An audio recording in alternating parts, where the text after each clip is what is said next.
नमस्ते दोस्तों, कैसे हो आप सब। उम्मीद करती हूँ बहुत ही अच्छी होंगी। तो आज हम बात करेंगे कि मैंने करवा चौथ का व्रत कैसे रखा। संपूर्ण विधि आप सभी को मैं बताऊंगी कि आप सब कहीं कोई गलती तो नहीं कर डालें। तो वीडियो को ज़रूर देख लीजिएगा और अंत तक देखिएगा।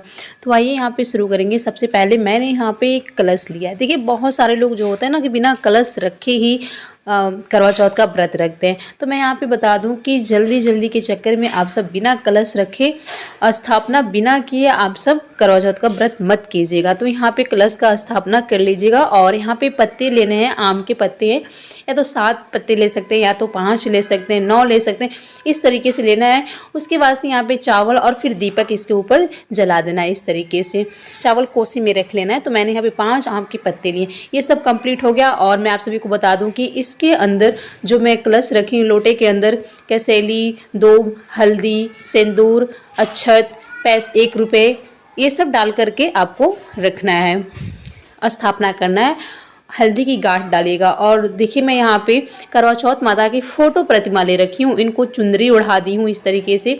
और साथ में भगवान शिव और पार्वती, कार्तिकेय जी, गणेश जी, नंदी जी, ऐसा फ़ोटो लीजिएगा जिसमें सभी लोग हों, सभी लोग विराजमान हो, समस्त परिवार हो। तो इस तरीके से मैंने ले रखा है। और साथ में यहाँ पे करवा है, जो कि मैं यहाँ पे गेहूँ करवे में भर ली हूँ और उसके ऊपर से मिठाई रखी हूँ। तो बहुत सारे लोग कुछ भी भर लेते हैं, मिठाई वगैरह, मिठाई पुआ कुछ भी भर लेते हैं। और दूसरा करवा ये है कि जो इसमें जल लिया जाएगा और ये चंद्रदेव को अर्घ्य दिया जाएगा।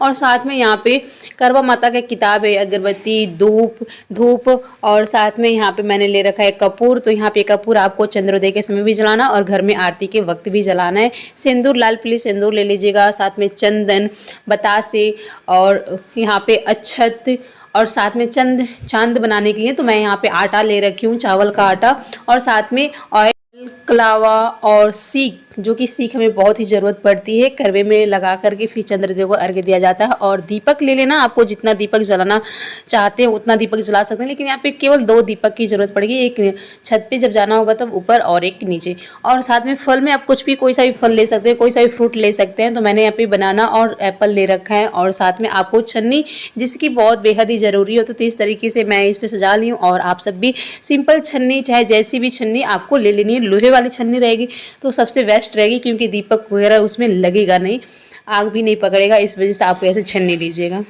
तिल्ली और बहुत सारे लोग चूड़ा ले रखते हैं चढ़ाने के लिए, लेकिन देख लीजिएगा आप अपने तौर तरीके, अगर आप चढ़ाते हैं शुरू से तो चढ़ाइएगा, वरना नहीं रहने दीजिएगा। तो फिर कलावा, बाती और साथ में हल्दी की गांठ, लौंग, इलायची, सुपारी, इस तरीके से आप सभी को ले लेने। इसको क्या करना है, गौरी जी को चढ़ाना है। तो मैं आगे बताऊँगी कहाँ चढ़ाना है। और साथ में सासू माँ को देने के लिए यहाँ पे बैना और मिठाई के तौर पर लड्डू ले लीजिएगा, कोई सी भी मिठाई आप ले सकते हैं। साथ में पुष्प मैंने ले रखा, और पुष्प का माला है, जो कि मैं जब मैं पूजा करने बैठूंगी तो करवा माता को माला उनको पहना दूंगी, वस्त्र स्वरूप धारण करा दूंगी, और जो फूल पत्ती है वो मैं चढ़ा दूंगी। और साथ में यहाँ पे एक नारियल है, तो यहाँ पे एक नारियल की आप सभी को आवश्यकता है। तो उसके बाद से सबसे पहले हम पूजा की शुरुआत करेंगे। यहाँ पे जो सीख है, सीख को आपको लगाना है इस तरीके से, टोटीदार आपको करवा लेना है, करवा के अंदर पानी डालना है और यहाँ पे 4 सीख आपको लगाने होते हैं। तरीके से सीख लगाने के बाद से आपको क्या करना होता है, एक साइड करवा रख देना है टोटीदार वाला, और एक साइड जिसमें आप गेहूं या मिठाई कुछ भी रखें। बहुत सारे लोग दोनों में मिठाई भर देते हैं और अलग से टोटीदार करवा लेते हैं, जो कि आप दूसरा चढ़ाते हैं। तो जो 2 करवा लेते हैं वो ध्यान दें कि एक करवा जो माता पार्वती वाला होता है वो अपने स्वयं ले लीजिएगा, और जो दूसरा करवा होता है वो अपनी सासू माँ को दे दीजिएगा। तो यहाँ पे एक टोटीदार वाला करवा, ये चंद्रदेव को अर्घ्य पड़ेगा। और यहाँ पे मैंने माता को माला भी पहना दिया है। तो यहाँ पे माला आप कोई से भी माला पहना सकते हैं। तो इस तरीके से माला पहना दी है। और अब मैं क्या करूँगी, सबसे पहले जो नारियल मैंने ले रखा है, नारियल आपको लेना है। देखिए कोई भी चीज़ होता है ना तो ऐसे ही नहीं रखना चाहिए, वस्त्र स्वरूप जरूर धारण करा देना चाहिए। तो यहाँ पे कलावा आपको बस लपेट देना है, गांठ नहीं लगाना है। तो इस तरीके से गांठ नहीं लगाएं। और यहाँ पे आपको साइड में नारियल भी रख देना है। इस नारियल को आप सब चाहे तो जब चंद्रदेव को अर्घ्य देते हैं तब भी आप लेके जा सकते हैं छत पे। और यहाँ पे भोग के तौर पे लड्डू आपको चढ़ाने हैं, फल फ्रूट जो भी आपके पास है उसे चढ़ा दीजिएगा। तो यहाँ पे मैंने लड्डू, कुछ मीठा जरूर चढ़ाना चाहिए, तो यहाँ पे मैंने मीठा भी कुछ चढ़ा दिया, और फल स्वरूप ये भी है। और माता को श्रृंगार स्वरूप भी, आप सभी को श्रृंगार के सामान भी चढ़ाने हैं, तो श्रृंगार के सामान भी मैंने वहाँ पे चढ़ा रखा है। और साथ में आपको पान के पत्ते लेने हैं, उसमें हल्दी, सुपारी, लौंग, इलायची, दूब के पत्ते और इस तरीके से रखने हैं और साथ में आपको एक सिक्का भी रखना है। तो एक का सिक्का यहाँ पे इस तरीके से रख देना है। इस तरीके से रखने के बाद से आप सभी को क्या करना होता है, उसके बाद से आपको टीका करना होता है। तो देखिए आप लाल पीले सिंदूर से आप टीका कर दीजिएगा। तो इस तरीके से आपको सिंदूर लेना है, आम के पत्ते पे टीका कर दीजिएगा। तो इस तरीके से टिक देना है आप सभी को। आम के जितने भी पल्लो उस सभी पे टिक देना है। और लोटे जो आप कलश रखे हैं कलश पे भी टिकना है।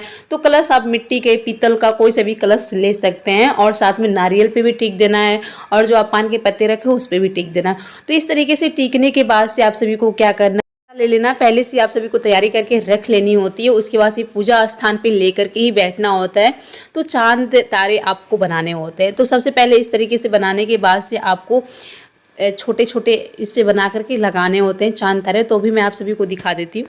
तरीके से उनके 2 आँख, नाक, मुंह इस तरीके से आपको बनाना है। तो देख सकते हैं आप सब मैं कितनी प्यार से यहाँ पे इस तरीके से बना रही हूँ ताकि आप सभी को अच्छी तरीके से दिख सके, ताकि आप सब आगे से कोई गलती ना करें। इस वजह से ये वीडियो मैं अभी थोड़ा डाल दी, लेट से डाली बट डाल दी ताकि आप सब समझ सकें, देख सकें। इस तरीके से चांद तारे भी आप सभी को बना देना है। तो इसको बनाने के बाद से आप सभी को अब क्या करना है, सबसे पहले हम क्या करेंगे, भोग लगा देंगे माता रानी को। तौर पे आप जो भी बनाए हैं अपने घर में पकवान वो सारे भोग लगाएंगे। फरा है, पुलाव, पूड़ी, सब्जी, खीर जो भी आप बनाएं वो सारे भोग लगाएंगे और उनको दीपक प्रज्वलित करेंगे। तो यहाँ पे इस तरीके से दीपक पहले हम प्रज्वलित कर लेंगे। उसके बाद से पूजा की शुरुआत करते हैं। तो इस तरीके से दीपक प्रज्वलित कर लेंगे। उसके बाद से आप जब भी कथा कीजिए, पूजा पाठ की शुरुआत कीजिए तो अपने हस्बैंड वाइफ दोनों एक साथ बैठिए और घर के जो भी सदस्य हैं, जितने भी लोग हैं, अगर हो सके सक्षम है तो सब लोग बैठ करके एक साथ में पूजा कीजिए, अर्चना कीजिए। तो धूप अगरबत्ती इस तरीके से आप सभी को दिखा लेने हैं अच्छे से। उसके बाद से आपको कथा पढ़नी है। आप किसी के द्वारा भी सुन सकते हैं या तो खुद स्वयं भी पढ़ सकते हैं। तो सबसे पहले आपको अपने सर पे चुनरी अवश्य होना चाहिए। आपका श्रृंगार 16 श्रृंगार होनी चाहिए। तो चुनरी ले लीजिएगा। उसके बाद से कथा आप किसी के द्वारा भी सुन लीजिए। और जब भी आप कथा सुनिए तो आपके हाथों में 13 दाने गेहूं के 13 दाने होने चाहिए। आप कथा जब पढ़ लेंगे, पूरी कथा संपन्न हो जाएगी तो उसके बाद से आपको करवा फेरने होते हैं। तो इस तरीके से 7 बार आपको करवे फेरने होते हैं। जो आप सीख वाले एक करवा होती है टोटीदार वाली, और एक करवा जो होती है मिठाई की। देखिए बहुत सारे लोग दोनों करवा मिठाई वाला ही होता है। तो जो आपकी तरफ आ जाता है माता पार्वती का करवा आपका हो जाता है। आप अपने प्रसाद स्वरूप करेंगे, सबको घर में वितरित करेंगे। और जो दूसरा करवा होता है वो अपनी सासू माँ को दे देंगे, जो मिठाई की होती है दोनों करवा। और जो एक टोटीदार होता है उसको अर्घ्य देना होता है चंद्रदेव को। उसके बाद से आपको आरती करनी है। पूजा के लास्ट में, सबसे लास्ट में आप सभी को आरती करनी है और घर के सभी सदस्य आरती करेंगे। और जो व्रत है उसको तो करना ही है। इस तरीके से करवा माता की आरती कीजिएगा। भगवान शिव जी, गणेश जी, तो गणेश जी से हम लोग शुरू किए आरती। उसके बाद से करवा माता शिव जी पे खत्म कर दिए। इस तरीके से आरती आपको करने होते हैं। जो आप कलावा रखे हुए थे, जो कलावा माता रानी के पास से स्पर्श करा के आपको अपने पति के हाथ में बांध देने होते हैं। तो इस तरीके से कलावा आपको बांधने हैं। बाद से अब आती है बारी छत पे जाने के लिए। तो अब चलते हैं छत की तरफ और देख लेते हैं चंद्रदेव उदय हो चुके हैं कि नहीं। यहाँ पे छत पे हैं और छत पे बहुत ही सुंदर आपको रंगोली बनाने हैं। तो जैसे भी रंगोली बना सकते हैं। उसके बाद से आपको यहाँ पे क्या करना है, सारी सामग्री आपको चढ़ाने, मतलब कि कुछ सामग्री करवा आपको रख लेने हैं और यहाँ पे पुष्प, फूल, पत्ती चढ़ा लेने हैं। उसके बाद से आपको जो चंद्र आप बनाए उसको रखने हैं, फल रखने हैं, नारियल रखने हैं। यहाँ पे मैंने दूसरा नारियल ले रखा है। आप सब चाहे तो वही नारियल, आप सब उसको उठाना नहीं है, आप नारियल वहीं छोड़ दीजिएगा। यहाँ पे दूसरा रख लीजिएगा, या तो आपको एक ही जगह नारियल रख सकते हैं या तो दोनों जगह। फिर उसके बाद से गोबर से आपको गौरी गणेश यहाँ पे इस तरीके से बनाना है और इनको टीका वगैरह सब कुछ कर देना है, धूप अगरबत्ती दिखाना है। इनका भी विधिवत पूजा होती है। आपको लोटे पे, नारियल पे, सभी चीज़ पे टिक देना है। जो आपका बहुत सारे लोग ऊपर भी कलश रखते हैं, तो यहाँ पे कलश जो लोग छत पे रखते हैं वो भी लोग टिक लेंगे दोनों तरीके से। और जो नीचे कलश रखे हैं वो अपना कलश नहीं हटाएंगे, तो उनको कलश नहीं हटाना है। और जो लोग ऊपर कलश रखते हैं वो लोग टीक उक लेंगे। और बहुत सारे लोग सिंघोरा भी लाते हैं। तो आप सब देख लीजिएगा अपने घर के तौर तरीके। तो मैंने यहाँ पे कलश नहीं रखा है, कलश मैंने नीचे ही रखा था और उसको नीचे ही टीक वगैरह लिया था। और जो लोग कलश छत पे रखते हैं ऊपर चंद्रदेव के सामने, वो भी अपना टीक लेंगे। से आपको दीपक प्रज्वलित करना है और चंद्रदेव देखिए निकल चुके हैं। तो अब चलते हैं, अपनी बारी आई। सब किससे पहले अर्घ देंगे, जो टोटीदार वाली करवा होती है उससे अर्घ देने होते हैं। तो यहाँ पे मैं अर्घ दे दी हूँ। उसके बाद से आपको छन्नी में दीपक रखने हैं। तो दीपक अगर आप इस तरीके से ले रहे हैं तो इसकी मुंह घुमा दीजिएगा, क्योंकि छन्नी जल सकती है और ये गिर भी सकता है।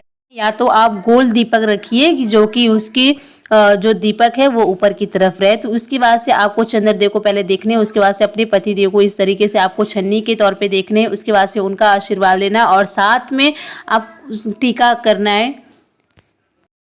उनका टीका करके उनका आशीर्वाद अवश्य लिखिएगा। जो पति पूजन, तो आशीर्वाद लेना बेहद ही ज़रूरी होता है। तो इस तरीके से आप सब आशीर्वाद ले लीजिएगा। उसके बाद से आपको करना क्या है, ये आपका व्रत संपूर्ण हुआ तो ये इनकी बारी आई व्रत खोलने की। तो अब पतिदेव लोग खिलाएंगे सबसे पहले मिठाई। तो यहाँ पे मिठाई के तौर पे आप कोई सी भी मिठाई खा सकते हैं। उसके बाद से आपको पानी पीने होते हैं। तो इस तरीके से आप सब पानी भी पी लीजिएगा। तो यहाँ पे आप सभी की व्रत खत्म हो चुकी है। उसके बाद से आपको अपने से बड़ों का सबका आशीर्वाद ले लेना है, चाहे वहाँ पे जितने लोग हैं सबको आशीर्वाद लेना और अपनी सासू माँ को जो सरगी आप सब रखे हुए थे उसको भेंट स्वरूप दे देना है। अगर आपके घर में कोई भी बड़ा है ससुराल पक्ष में, तो आप उसे छोटे बड़े किसी को भी सरगी आप दे सकते हैं।